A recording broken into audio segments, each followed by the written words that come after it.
ଯିରିମିୟ ଅଧ୍ୟାୟ 24। ବାବିଲର ରାଜା ନବୁକଦନେସ୍ସର ଜିହୋଆକିମର ପୁତ୍ର ଜିହୁଦାର ରାଜା ଜିହୋଆଖିନକୁ ଓ ଜିହୁଦାର ଅଧିପତିମାନଙ୍କୁ, ଶିଳ୍ପକର ଓ କର୍ମକାରକମାନଙ୍କ ସହିତ ଜିରୁସାଲମରୁ ବନ୍ଦୀ କରି ବାବିଲକୁ ନେଇଗଲା ଉତ୍ତାରେ ସଦାପ୍ରଭୁ ମୋତେ ଏକ ଦର୍ଶନ ଦେଖାଇଲେ। ଆଉ ଦେଖ, ସଦାପ୍ରଭୁଙ୍କର ମନ୍ଦିର ସମ୍ମୁଖରେ 2 ଡାଲା ଡିମ୍ବୁରି ଫଳ ରଖାଯାଇଅଛି। ଏକ ଡାଲାରେ ଆଦ୍ୟ ପକ୍ୱ ଡିମ୍ବୁରି ଫଳ ତୁଲ୍ୟ ଅତି ଉତ୍ତମ ଡିମ୍ବୁରି ଥିଲା, ପୁଣି ଅନ୍ୟ ଡାଲାରେ ଅତି ମନ୍ଦ ଡିମ୍ବୁରି ଫଳ ଥିଲା। ସେ ସବୁ ଏଡ଼େ ମନ୍ଦ ଯେ ଭୋଜନ କରାଯାଇ ନ ପାରେ। ତେବେ ସଦାପ୍ରଭୁ ମୋତେ କହିଲେ, ହେ ଯିରିମିୟ, ତୁମ୍ଭେ କଣ ଦେଖୁଅଛ? ତହିଁରେ ମୁଁ କହିଲି, ଡିମ୍ବୁରି ଫଳ, ଉତ୍ତମ ଡିମ୍ବୁରି, ଅତି ଉତ୍ତମ ଓ ମନ୍ଦ ଡିମ୍ବୁରି। ଅତି ମନ୍ଦ, ସେସବୁ ଏଡ଼େ ମନ୍ଦ ଯେ ଭୋଜନ କରାଯାଇ ନ ପାରେ।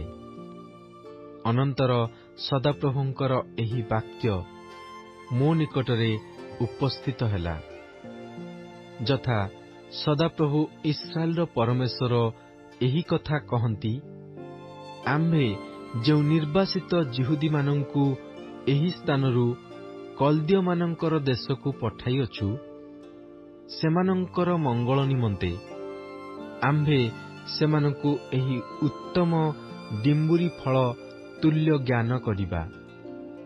କାରଣ ଆମ୍ଭେ ମଙ୍ଗଳ ପାଇଁ ସେମାନଙ୍କ ପ୍ରତି ଆପଣା ଦୃଷ୍ଟି ରଖିବା ଓ ସେମାନଙ୍କୁ ପୁନର୍ବାର ଏହି ଦେଶକୁ ଆଣିବା।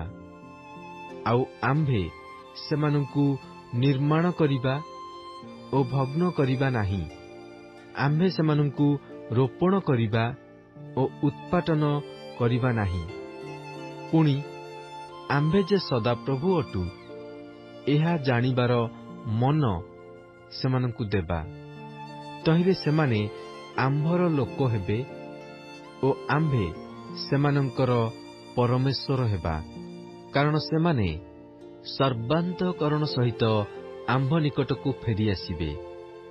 ଆଉ ଯେପରି ସେହି ମନ୍ଦ ଡିମ୍ବୁରି ଫଳ ଏଡ଼େ ମନ୍ଦ ହେବାରୁ ଭୋଜନ କରାଯାଇ ନ ପାରେ, ସେପରି ସଦାପ୍ରଭୁ କହନ୍ତି, ଆମ୍ଭେ ନିଶ୍ଚୟ ଜିହୁଦାର ରାଜା ସିଦିକିୟକୁ, ତାହାର ଅଧିପତିଗଣକୁ ଓ ଜିରୁସାଲମର ଯେଉଁ ଅବଶିଷ୍ଟାଂଶ ଲୋକେ ଏହି ଦେଶରେ ଅଛନ୍ତି ସେମାନଙ୍କୁ ଓ ଯେଉଁମାନେ ମିସ୍ର ଦେଶରେ ବାସ କରନ୍ତି, ଆମ୍ଭେ ସେମାନଙ୍କୁ ତ୍ୟାଗ କରିବା।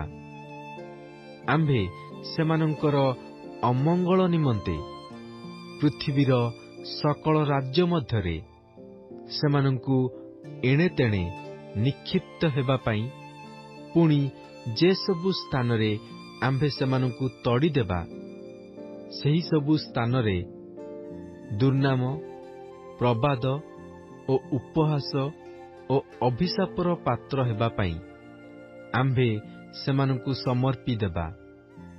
ପୁଣି ଆମ୍ଭେ ସେମାନଙ୍କୁ ଓ ସେମାନଙ୍କର ପିତୃପୁରୁଷମାନଙ୍କୁ ଯେଉଁ ଦେଶ ଦେଲୁ, ତହିଁରୁ ସେମାନେ ଯେ ପର୍ଯ୍ୟନ୍ତ ଉଚ୍ଛିନ୍ନ ନ ହୁଅନ୍ତି, ସେ ପର୍ଯ୍ୟନ୍ତ ଆମ୍ଭେ ସେମାନଙ୍କ ମଧ୍ୟକୁ ଖଡ୍ଗ, ଦୁର୍ଭିକ୍ଷ ଓ ମହାମାରୀ ପଠାଇବା।